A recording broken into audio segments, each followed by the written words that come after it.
Hi, and welcome to Michigan Matters. When it comes to high-speed internet access, it wasn't that long ago that Detroit had one of the worst records in the country for being among the least connected cities. The pandemic, well, only made it worse. But leaders from companies here teamed up with municipalities and foundations and have been working overtime along with the federal government to tackle the digital divide. We have three local leaders with us this morning to talk about it. Then the roundtable of Susie Avery, Denise Illich, and David Dulio is here to discuss politics in our region, civility, and, well, things going on in East Lansing. It's a show dealing with technology and our future. Let's get started. From CBS Detroit, this is Michigan Matters with Carol Cain.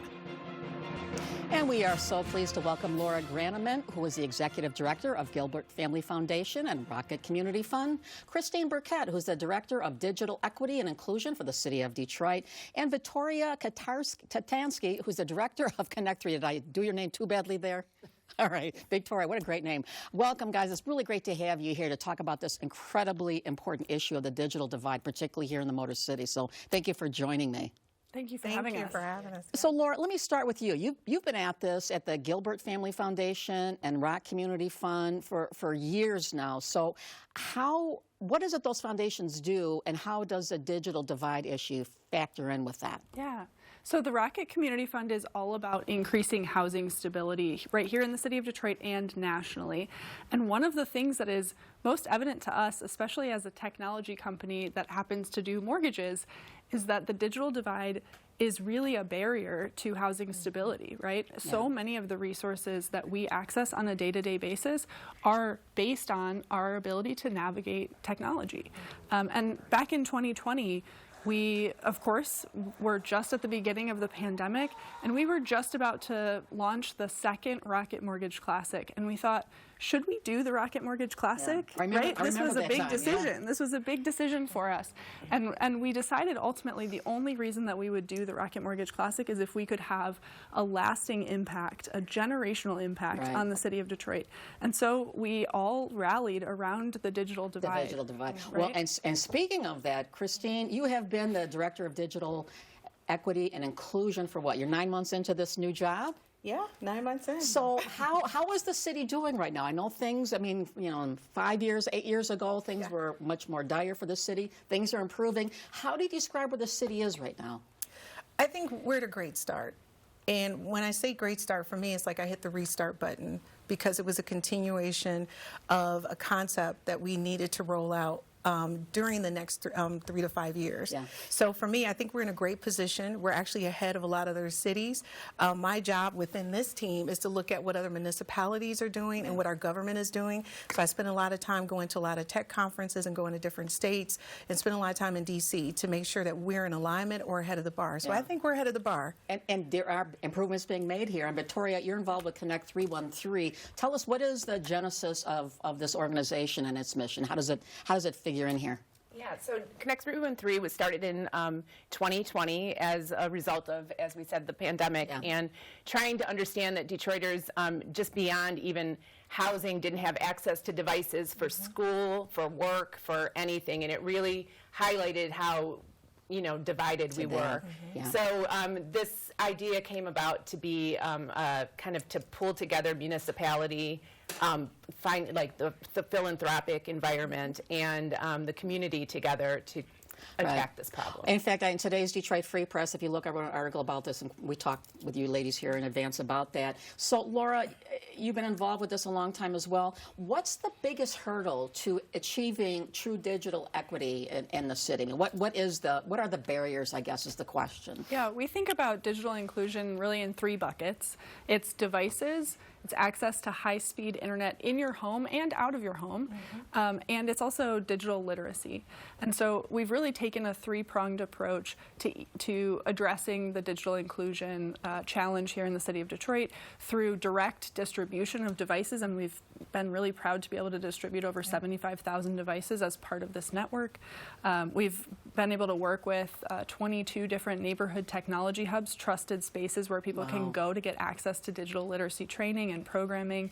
And then, of course, we've worked with the Affordable Connectivity Program. I wanted to ask about that because this was a federal program started as part of the FCC to help bring communities up in terms of this connectivity here. And how important has this Affordable Connectivity Program been for the city of Detroit? It's been massive. I mean, we have over 202,000 residents that are at below poverty.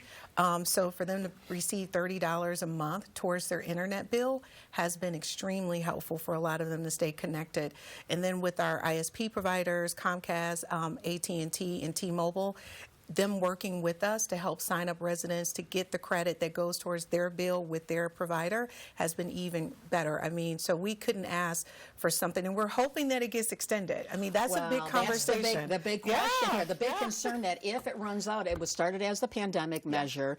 The funds are supposed to run out technically in 2024, and how big a crisis would that be if the funds are gone and boom, everybody's just left to fend for themselves, you think?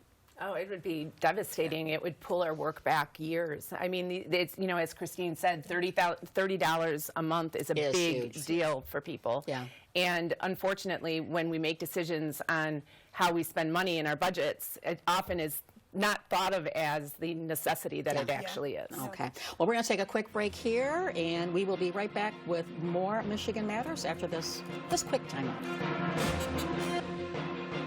And welcome back. We're talking with Laura Grannemann, who is Gilbert Family Foundation and Rocket Community Fund leader, Christine Burkette, City of Detroit, and Vittoria Katanski, who runs Connect 313, and talking about the digital divide. And I wanted to ask you, Christine, we were talking about the Affordable Connectivity Program, where it's limited monies, and it sounds like it's going to run out in 2024. So what are you doing to try to get as many people signed up quickly so that they have access to this before that happens?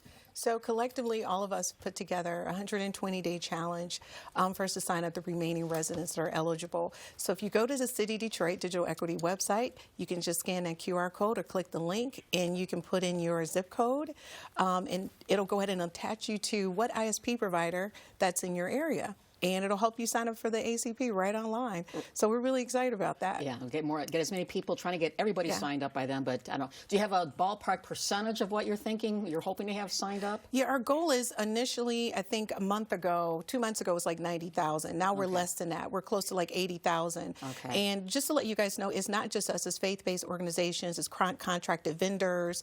We have ambassadors who are certified to sign you up for ACP. So we're all working collectively. We go out and do community events several times a week together or independently, but our goal is to get everyone signed up, to get them qualified. And Vittoria, with Code 313, there are tech hubs around the city too, right? Specific locations where these things are going on, and philanthropics, businesses, others can go, or residents can go and learn more about some of this, right? Yes, our Connect 313 tech hubs are absolutely, we have 22 of them, and they're in each of the districts of the city of Detroit.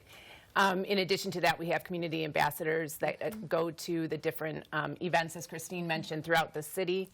Our biggest goal is to bridge that gap of the now 80,000, and that's why we decided to do this together. And I know you had an event at Wayne State, October 2nd to 6th, where hundreds came from across Detroit to attend this. And how did that help? How did that type of event help?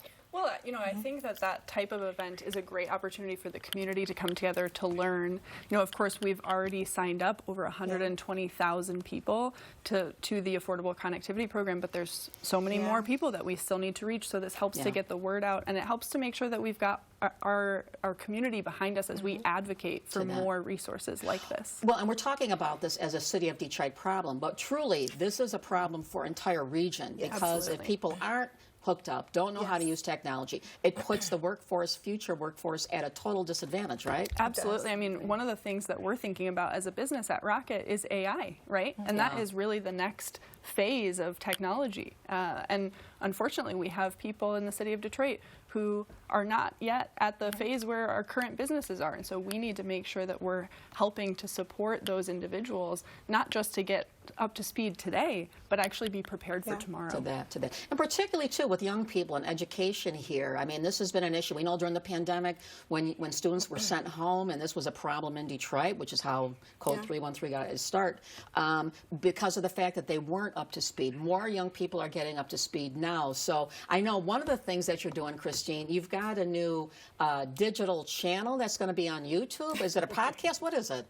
Okay, well, let me just say this. I do want to say with what Rocket is doing, I think everybody, the mayor for the city of Detroit really set the bar when he said he wanted us to be the next Silicon Valley. So it's not just my department, it's our innovation mobility team as well. And we're all collectively working together to really shore up the IT workforce career development. And so we're working collectively to do that. I'm excited that in the next coming months, we'll probably be making this big announcement about what we're doing, but it's really going to help support not only Rocket, but all corporations in Metro Detroit with developing IT workforce. So I just want to add that to And let me add this. I know it's not just Rocket. There are so many companies, so many organizations. Everybody's rowing the same direction here. This is a critical issue. But again, getting back to this workforce of the future and young people, bringing them up to speed here. So you have this new channel that's starting, in fact, this coming Thursday. And what is it? It's on YouTube, right? We have a YouTube channel for the City of Detroit. It's the Digital Equity, City of Detroit Digital Equity YouTube channel. And it's called Basic Digital Literacy Skills. And so myself, Laura, Victoria, like everybody, the mayor is going to do one. And it's like quick PSAs. Remember back in the day, they had the Did You Know moments breakout, and they would show you like some quick things. So we just recorded a few of them on how to create a Gmail account. We're going to show people how to, kind of review your operations center, your operation system to see if you have a virus, right? Because a lot of people don't do that. And one of the biggest things is how to add contacts to your email. Little things like that. It's a video that you can watch on YouTube and just rewind it over and over again and go step by step.